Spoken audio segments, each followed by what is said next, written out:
firman Tuhan berbicara tentang tetap fokus kepada Tuhan. Belajarlah fokus kepada Tuhan. Bapak Ibu pernah mungkin waktu masa kecil atau anak-anak kita membuat satu alat peraga, diambil cermin di tengah hari, di bawah terik matahari, lalu ketika cermin itu diarahkan ke matahari, lalu tembusannya kepada kertasnya terbakar. Pernah? Nah, kira-kira kenapa bisa kertas itu terbakar?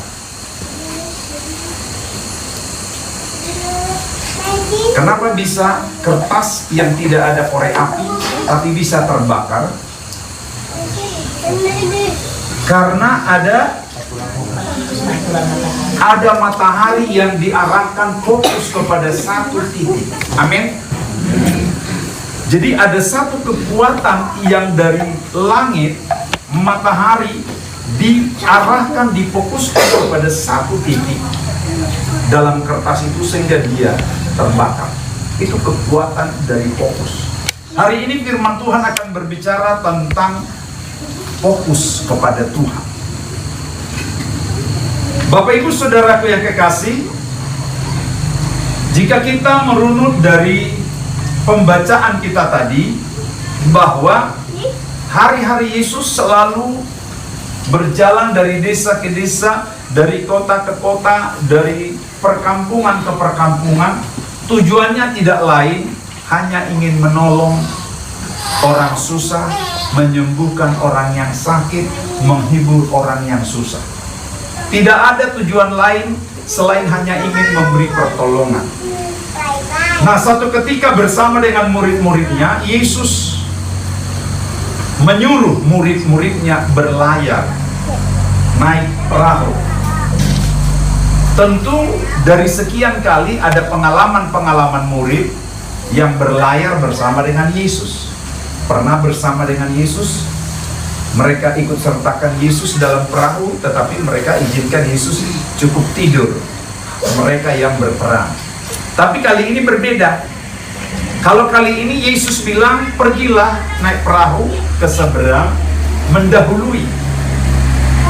Sedangkan saat itu Yesus dikatakan dia naik ke bukit untuk berdoa. Di ayat yang ke-23, Yesus mengambil posisi ke bukit untuk berdoa. Ini artinya hari-hari Yesus, pelayanan-pelayanan yang dilakukan tidak boleh terabaikan doa. Karena kita meyakini doa itu napas hidup orang percaya. Gereja kami atau gereja kita yang ada di Papua dan cabang yang kami buka di Jakarta, itu setiap jam 12 sampai jam 1 kami menyebutnya itu menjadi jam menara doa setiap hari. Jadi yang ada di kantor silakan naikkan doa jam itu. Tidak harus percis 1 jam, kalau memang bisa 10 menit, 5 menit, 20 menit silahkan. Semua yang ada di kantor, yang ada di rumah, yang ada di balian, yang ada juga di gereja. Dan tiap hari ada orang yang menjaga gereja supaya jangan hanya hari Minggu aja gereja itu dimasuki sayang, bangunannya besar, bangunannya mewah, tapi hanya dimasuki hari Minggu. Tapi kita membuat itu menjadi rumah doa.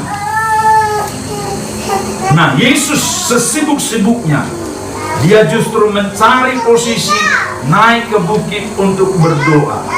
Jangan pernah lupakan doa. Puji Tuhan. Alasan pentingnya doa, karena dengan berdoa kita sedang menarik kekuatan.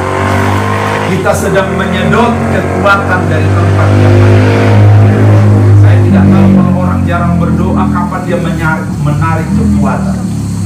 Menyedot kekuatan bagaikan power bank yang sedang menarik kekuatan untuk menyimpan kekuatannya, supaya ketika dia pergi pelayanan, supaya dia ketika pergi kunjungan, supaya dia ketika pergi melakukan hal-hal yang mungkin juga tidak diduga-duga ada orang sakit di sekitar kita, ada orang yang susah di sekitar kita, maka kita telah terisi seperti power bank yang siap disalurkan kembali kekuatan itu. Doa itu bagaikan kita sedang mengecas hidup kita. Kita minta kekuatan. Yesus pun sampai dia pernah mengecas secara manusia 40 hari 40 malam. Dia berdoa, bukan saja berdoa disebut, dia berpuasa. Pada ayat yang ke-24 ini dituliskan setiap perjalanan hidup manusia mempunyai badai masing-masing. Tidak ada perjalanan hidup yang tidak mengalami badai. Yang membuat hidup kita seperti terombang-ambing, yang membuat hidup kita seperti kehilangan arah, bahkan yang membuat hidup kita seperti tidak punya gairah. Kalau Bapak, Ibu, Saudara pernah mengalami hidup seperti tidak bergairah, nah itu pertanda hidupmu sedang terombang-ambing. Hidupmu seperti kehilangan arah. Hidupmu seperti sudah tidak fokus. Fokusnya kemana? Orang yang sedang terombang-ambing itu, maka tujuannya menjadi tidak fokus. Dia akan kehilangan semangat. Dia akan kehilangan kekuatan, kehilangan gairah. Jangankan gairah untuk mengikut Tuhan, gairah untuk hidup saja, gairah untuk bekerja saja, itu kemungkinan akan berkurang. Karena itu kita harus menjadi orang yang fokus dalam hidup ini. Fokus kita kemana? Kalau fokus kita dunia, maka jangan heran dunia ini akan mengecewakan kita, karena tidak ada di dunia ini yang akan memberi kita kebahagiaan. Tetapi apabila fokus kita kepada Tuhan, maka dari Tuhanlah kita akan mendapat berbagai sumber pertolongan, jalan keluar dari kemelut persoalan yang kita lalui. Sebab kita lihat pada ayat yang ke-25, sekalipun murid-murid berlayar, dan kira-kira sudah pukul berapa tadi disebut? Sudah pukul 3 subuh. Semua orang sedang tidur lelap. Semua orang sedang bermimpi. Semua orang sedang nyenyak dengan kenikmatan masing-masing. Tetapi jam 3 itu mereka penuh masalah, bahkan puncak masalah. Puncak persoalan antara hidup dan mati, antara hancur, antara mereka tidak lagi memiliki masa depan, tidak ada lagi pengharapan, karena tinggal menunggu detik dan menit mereka akan binasa dan tenggelam. Sebab banyak orang yang tenggelam di laut itu. Sebab banyak orang yang hancur sekuat apapun perahunya di laut itu, apabila sudah angin sakal itu berhembus, apabila sudah tsunami itu turun, tidak ada yang bisa bertahan. Dan jam 3 itu mereka ada pada titik terakhir. Tidak ada yang bisa menolong mereka. Kalaupun saat itu mungkin ada SMS atau WA, handphone, mereka menyebutnya kepada petugas darat untuk bisa memberi pertolongan, sudah terlambat. Karena bayangkan dari sore mereka berlayar sampai jam 3 subuh, itu berapa jam? Kira-kira hampir segitu juga lah menunggu pertolongan datang. Sesuatu yang mustahil bisa menolong mereka. Boleh-boleh saja Bapak Ibu, tidak ada yang bisa menolong kita, tidak ada yang bisa memberi jalan keluar kepada kita, termasuk petugas-petugas profesional. Tetapi Bapak Ibu Saudaraku, Yesus itu adalah sumber pertolongan yang tidak pernah terlambat. Puji Tuhan. Karena Yesus tidak berpatokan dan tidak bergantung kepada sarana. Dia tidak bergantung kepada sarana harus naik kapal lagi menuju kapal yang sudah ditumpangi oleh murid-murid, tidak. tidak menggunakan perahu yang mungkin speednya lebih kencang, tetapi dia tidak dibatasi oleh alam. Dan saat itu dia menggunakan alat transportasi tercepat yang belum ditemukan sampai hari ini. Dia menggunakan alat transportasi yang belum bisa diciptakan oleh manusia, hanya bisa dialami oleh orang-orang yang fokus dengan Tuhan. Puji Tuhan.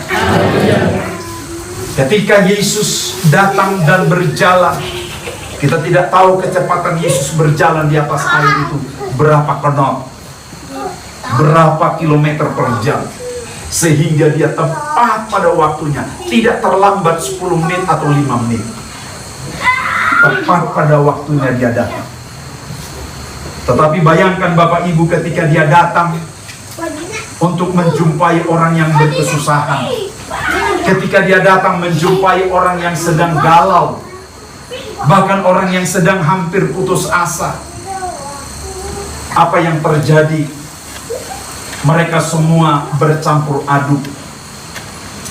Di saat mereka penuh persoalan, para murid-murid sudah mulai sulit membedakan ini antara Tuhan dan hantu. Padahal mereka tiap hari bersama dengan Yesus.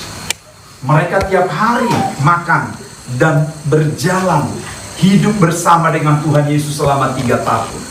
Tetapi ketika mereka sedang galau, ketika mereka sedang menghadapi persoalan, sudah sulit bagi mereka membedakan antara Tuhan dengan hantu. Tulisannya pun antara dibalik saja sedikit.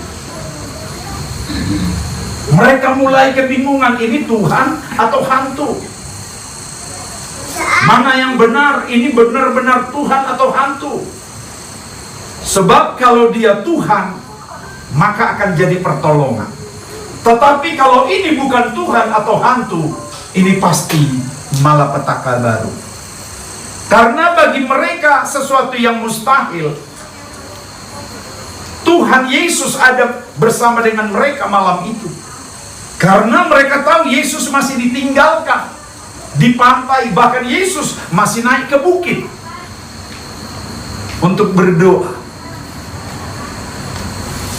Murid-murid mulai kehilangan fokus. Mereka mulai samar-samar melihat antara Yesus dengan hantu.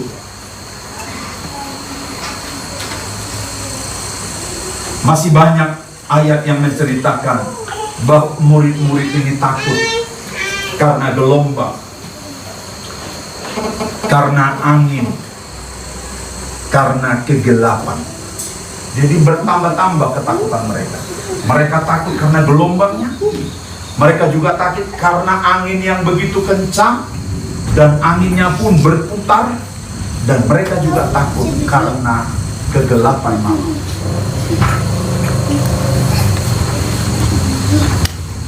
Sehingga mereka mengira Yesus itu adalah hantu.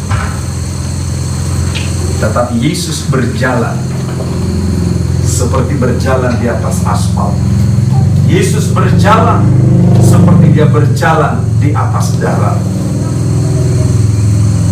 Apa yang terjadi? Ada dialog. Petrus, salah satu murid yang saya anggap pemberani. Walaupun pemberaninya di luar, tapi dalamnya itu penakut sebenarnya, pengecut. Tetapi walaupun demikian kita harus kasih jempol. Sebab dia berkata, jika itu Engkau Tuhan, suruhlah aku datang kepadamu dengan berjalan di atas air. Nah ini murid. Dia ingin seperti guru. Karena dia lihat gurunya berjalan di atas air. Dia ingin memiliki pengalaman pribadi dengan Tuhan. Kalau guru bisa berjalan di atas air, maka murid juga bisa. Pikirnya begitu. Tapi benar apa yang terjadi. Pengalaman pribadinya. Ketika itu Yesus katakan, mari datanglah. Seorang namanya Petrus. Dia berjalan di atas air. Murid-muridnya semua heran. Kok bisa? Kenapa bisa Petrus berjalan di atas air? Mungkin sepertinya murid-murid lain iri. Inilah yang disebut iri rohani. Karena rohaninya Petrus seperti spektakuler sekali, bisa berjalan di atas air, sedangkan murid-murid yang lain tidak bisa. Pengalaman pribadi ini terjadi kalau dia fokus kepada Tuhan. Puji Tuhan.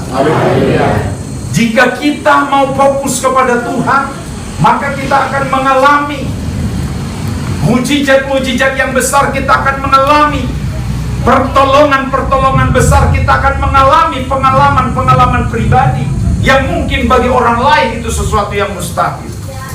Ingat, harus fokus kepada Tuhan. Orang yang berhasil melewati proses, dialah yang akan menikmati. Karena itu jangan pernah kita takut masuk dalam proses. Yang penting fokus kita surga, fokus kita Tuhan Yesus. Puji Tuhan. Dan perlahan-lahan Tuhan menambahkan jiwa-jiwa. Saya melewati masa yang sulit walaupun saya harus jatuh bangun malaria, jatuh bangun malaria. Sampai pada waktunya saya tidak sadarkan diri, saya dibawa ke rumah sakit. Sudah tidak sadar karena malarianya udah plus, tropika dan tertiana plus. Saya diopname malam begini sudah di rumah sakit. Ternyata itulah kira-kira saat itu akhir yang paling sulit, paling sakit saya alami. Setelah itu mulailah Tuhan beri penghiburan dengan tambah jiwa. Saat itu 3 orang yang saya baptis pertama. 3 orang yang saya baptis pertama itu salah satunya jadi istri saya. Puji Tuhan. Kebetulan langsung dapat NS lagi. Langsung dapat beras sejahtera tiap bulan. Mulailah keadaan berubah. Istri saya pun langsung mendukung kredit SK pegawainya dengan 2 bank. Habislah gajinya.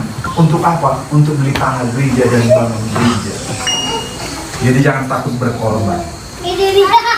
Habis istri saya tidak terima gaji lagi. Kami menderita tapi nggak semenderita yang dulu karena sudah ada beras jatah. Kami lewati. Dan Tuhan terus memberkati, menambahkan jiwa-jiwa. Sekarang sudah 17 gereja kita di Papua. Puji Tuhan. Karena kita bukan bergantung dari situ. Kita bergantung dari Tuhan. Asal fokus kita selalu kepada Tuhan. Banyak cara, 1000 cara Tuhan mau pakai untuk memberkati kita. Seperti saya katakan tadi, saya sebenarnya malu kadang-kala menceritakan. Anak saya kuliah 5 tahun di Amerika, yang paling tua. Sudah tahu namanya kuliah di Amerika. Biaya besar. Sekarang anak yang kedua. Tapi itu saya katakan, supaya kita jangan pernah takut menghadapi kenyataan hidup. Karena Tuhan punya 1000 cara. Jam 3 subuh sudah tidak mungkin ada pertolongan bagi murid-murid. Mungkin mereka kalau bisa diwawancara sekarang, saat itu mereka pasti sudah pasrah mau mati. Tapi kadangkala memang Tuhan tidak begitu cepat menolong kita.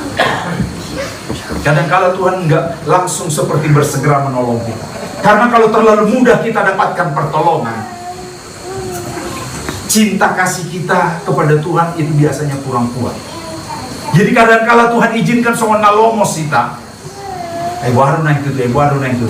Tapi yakinkanlah bahwa Tuhan itu adalah Tuhan yang tidak pernah terlambat memberi pertolongan, memberi jalan keluar bagi kita. Puji Tuhan. Memang sengaja dia ulu-ulu. Dia tidak seperti bersegera menolong. Bukan dia tidak tahu bahwa angin sudah sedang begitu kencangnya di laut. Bukan dia tidak tahu gelombang yang sudah berputar-putar mengubah arah perahu murid. Dia tahu.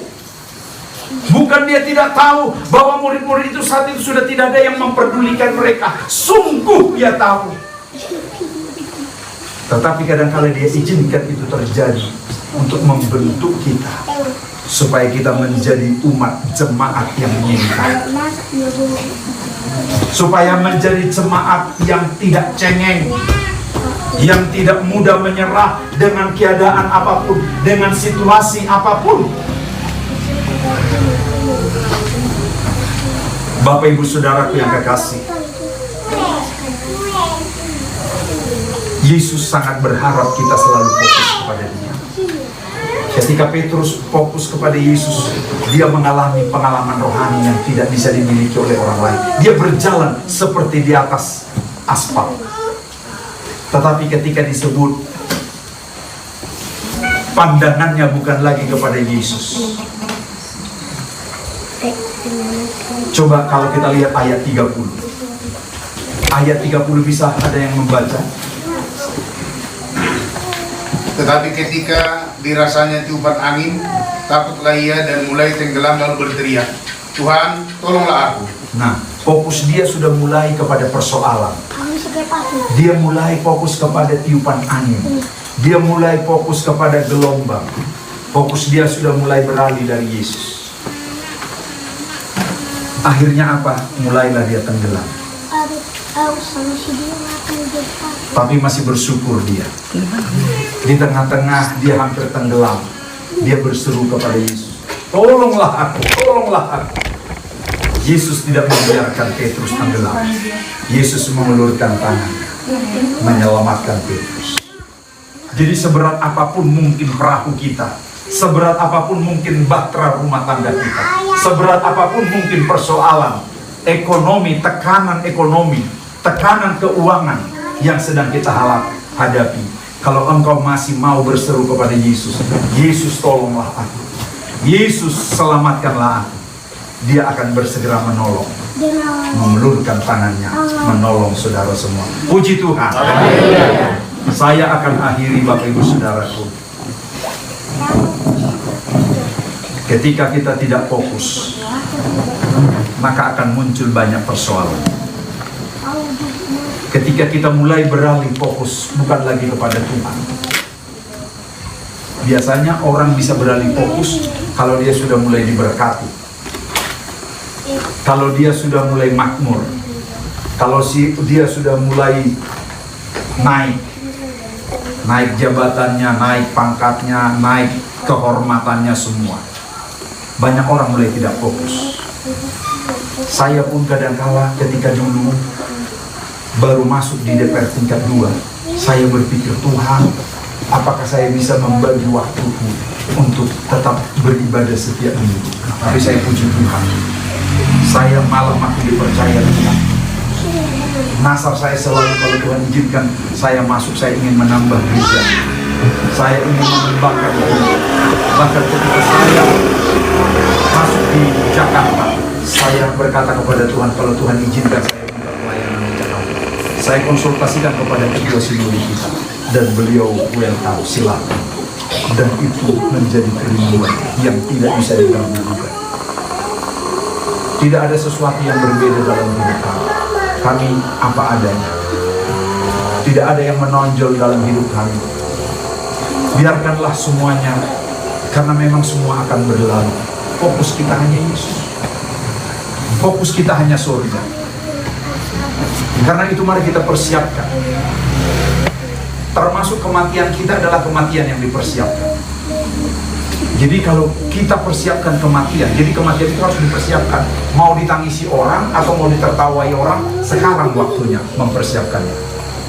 Kalau mau ditangisi banyak orang, persiapkan dari sekarang. Banyaklah berbuat kebaikan, banyaklah membuat menolong orang, memperdulikan orang. Tapi kalau engkau bikin susah orang, hari-harimu bikin ribut masyarakat, bikin propaganda, nanti belum mati aja baru sakit. Tuhan ini katanya begitu. Itu yang dimaksud mempersiapkan kematian.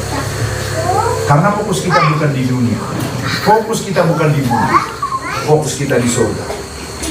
Kemarin dulu kami sharing dengan hamba-hamba Tuhan.